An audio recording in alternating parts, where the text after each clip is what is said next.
Welcome to Listen to Me channel. Please like and subscribe. Our story title today is The Collision by George Ade. Once in the dim dead days beyond recall, there lived a blue-eyed gazook named Steve. We refer to the period preceding the uplift, when the candidate wearing the largest collar was the people's choice for alderman. A good citizen wishing to open a murder parlor needed a couple of black bottles, a barrel of sawdust and a pull at the city hall. When he opened up, he threw the key in the river and arranged to have the bodies taken out through the alley so as not to impede traffic in the main thoroughfares. 12 months every year mark the open season for every game from pitch and toss to manslaughter. Anyone in search of diversion could roll Kelly pool at 10 cents a cue in the morning, go to the track in the afternoon, take in a 20-round scrap in the evening and then shoot at the wheel a few times before backing into the flats. The police were instructed to make sure that all pushcart peddlers were properly licensed.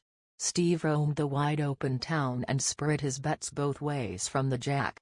When he cut the string and began to back his judgment, he knew no limit except the Milky Way.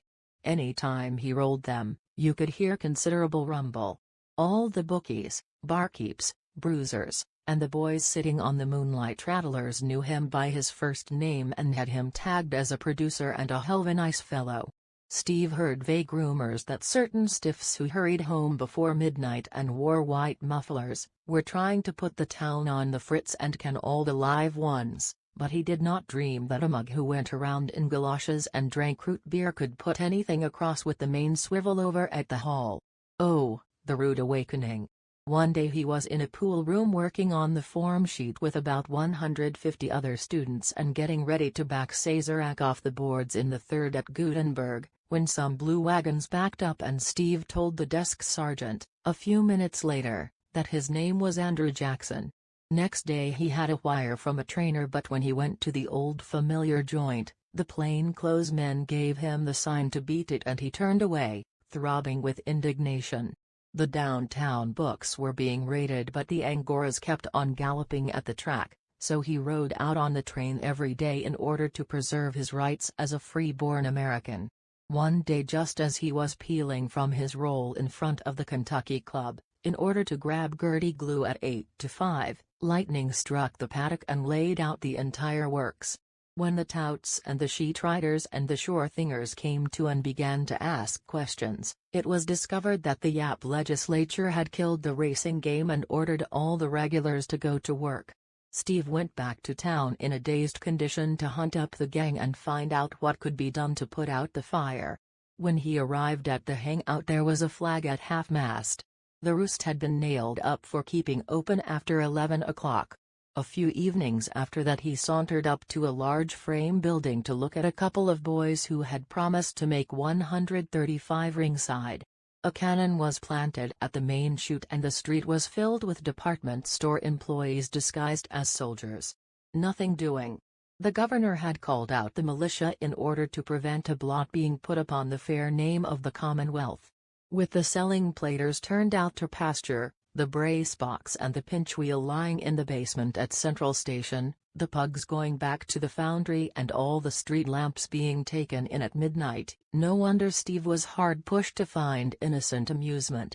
He started to hang around a broker's office, but it was no fun to bet on a turn-up when you couldn't watch the shuffle. Besides, the game was cold and was being fiercely denounced by the press. For a time he kept warm in a bowling alley.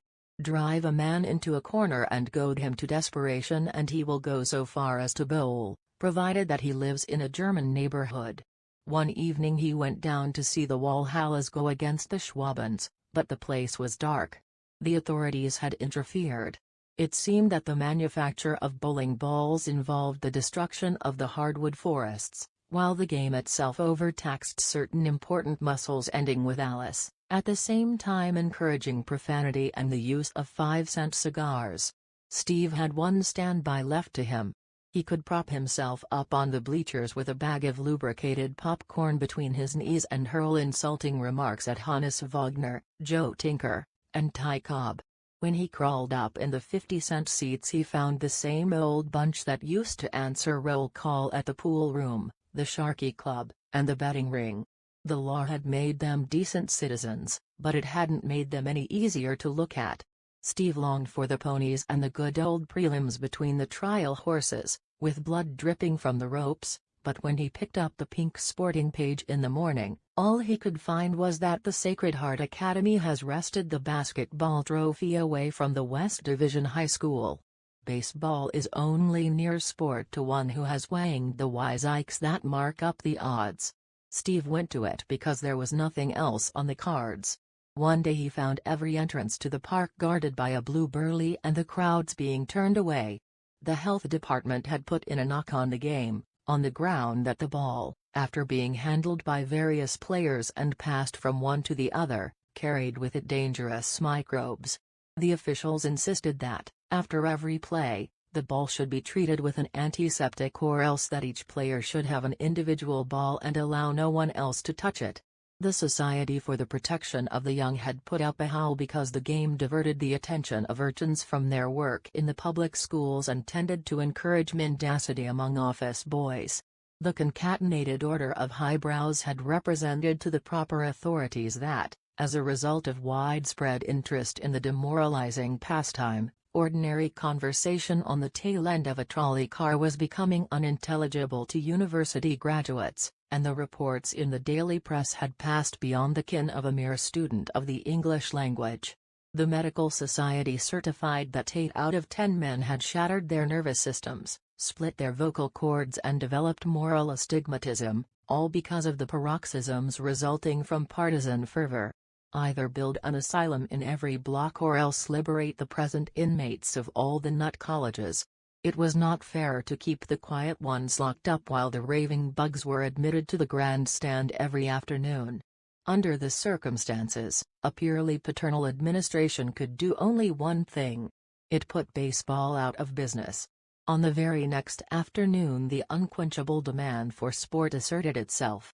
Steve went into the backyard with his eldest son and looked about cautiously. "Is the lookout stationed on the fence?" he asked. "He is." "Is the garden gate securely locked?" "It is." "Are the mallets properly muffled?" "They are." "Then fell with the law. We'll have a game of croquet." Moral: if it is in the blood, the only remedy is the substitution of iced tea. Only remedy is the substitution